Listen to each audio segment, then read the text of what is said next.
Wow, what was I going to say? I think that the Denver comedy scene, that some people are trying to, I don't know, corner it, own it. Sure. Be the face of it. Yeah. Be the face of the Denver comedy scene. And that those people, they have 9 comics. Yeah. 10 comics. Yeah. That's unfortunate. I think that it's a much broader pool of talent to draw from. Right. Yeah. Right. Because there are so many talented people in this scene that don't, and there are people that get that sort of comfortable status, and they get a little lazy, frankly, where they, they're doing the same jokes from 2 or 3 years ago, and that, I don't know who enjoys that at that point, where it's like that's got to feel sort of empty for them too. Right. At that point, I see some headliners, like I say, I show up at some shows and all they want are the greatest hits, and so I give them the greatest hits. But like at 3 years in, and you're still doing material that you were doing 2 years ago. Yeah, that'd be troublesome. That's At least if it wasn't almost completely, I have a lot of jokes that I've changed a lot. Polished up. Yeah, that's another thing that I don't think that many comics do enough. Is edit, like treat their jokes like a living document. Yes. And you can constantly work on it, and it can almost become a different joke. I agree with you 100%. Yeah. I'm one of those people that I agree. I always say that. I always tell comics, but once you get a joke that works, take some words out of it. If it still works, you didn't need those words. Yeah. Take some more out of it. If it still works, you didn't need it. Get to the punchline as quick as possible. Yeah. And that's my thing. That's my rhythm. I like to just keep rolling. Just here we go. And I think it's very important, like you said, to edit your material like it is a living document. I mean, exactly. Yeah, you're exactly right. All right. So excellent. We do we're going to have a look at your set here, and now that we've talked it up. And we let me get my mouse to work. I'm going to have to buy myself a mouse pad. You know how hard it is to find a mouse pad these days? I don't. It is because fewer people use it. Exactly. Right? The tablet has taken over. It's like I walk in and say, "Can I get a mouse pad?" And they're like, "What the hell are you doing? Are you making meth?" Do people use those promotional ones anymore? I need to get one of those. All right. So we're gonna run your set, and we are not going to be able to see it. Like I said, we're not going to be able to hear it, but you're going to be able to hear it.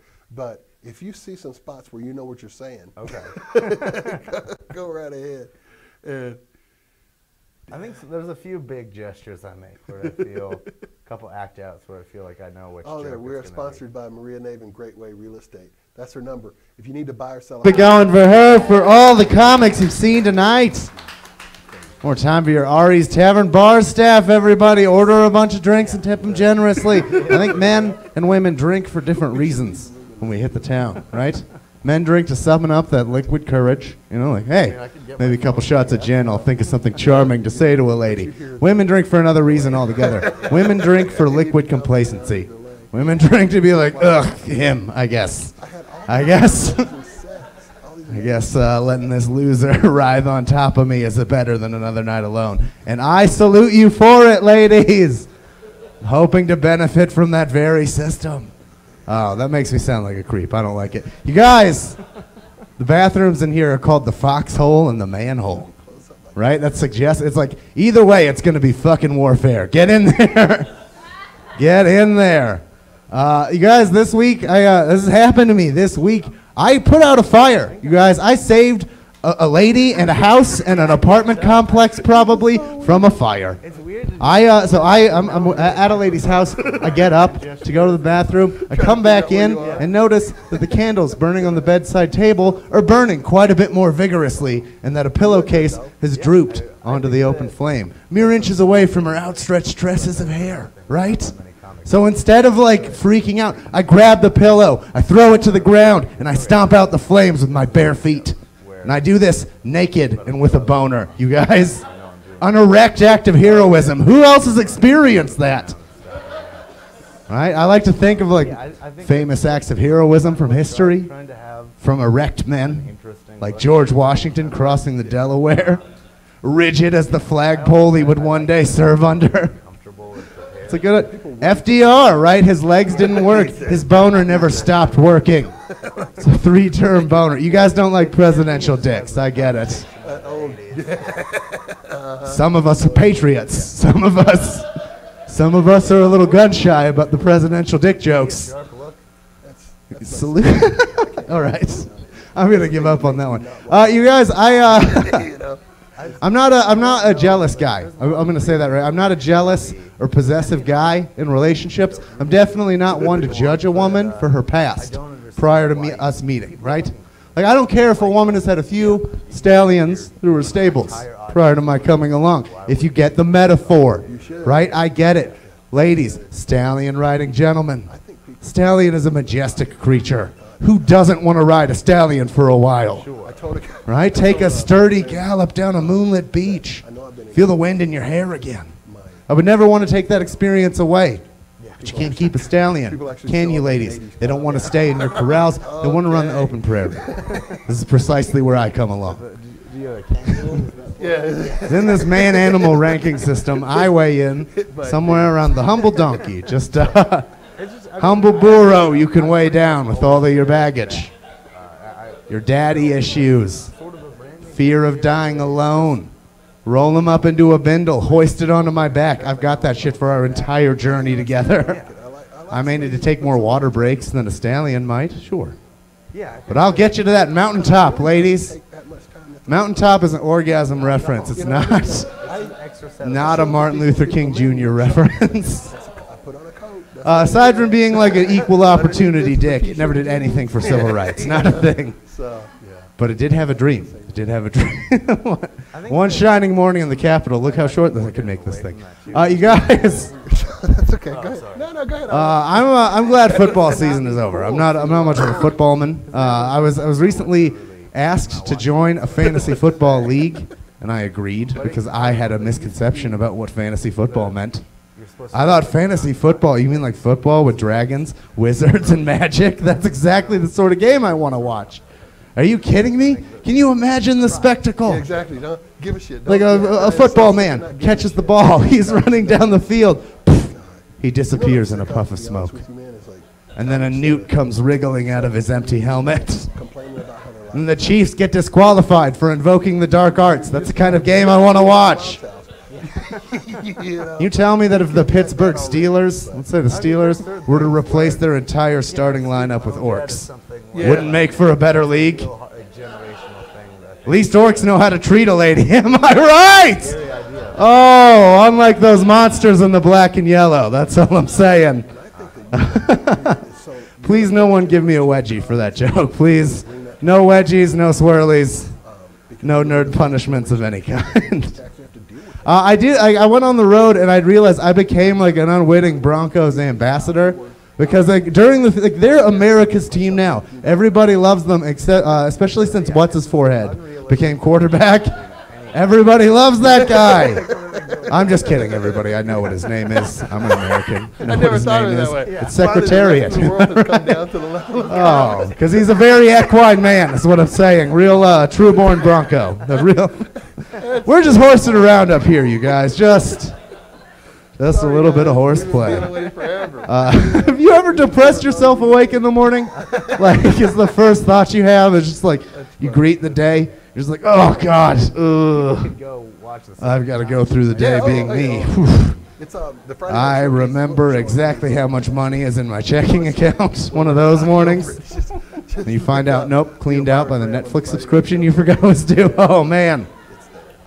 They don't remind you that it's going to charge you every month. Overdraft fees, my classic nemesis, rear its head every month. It's worse to wake up like that if you have really lively dreams at night.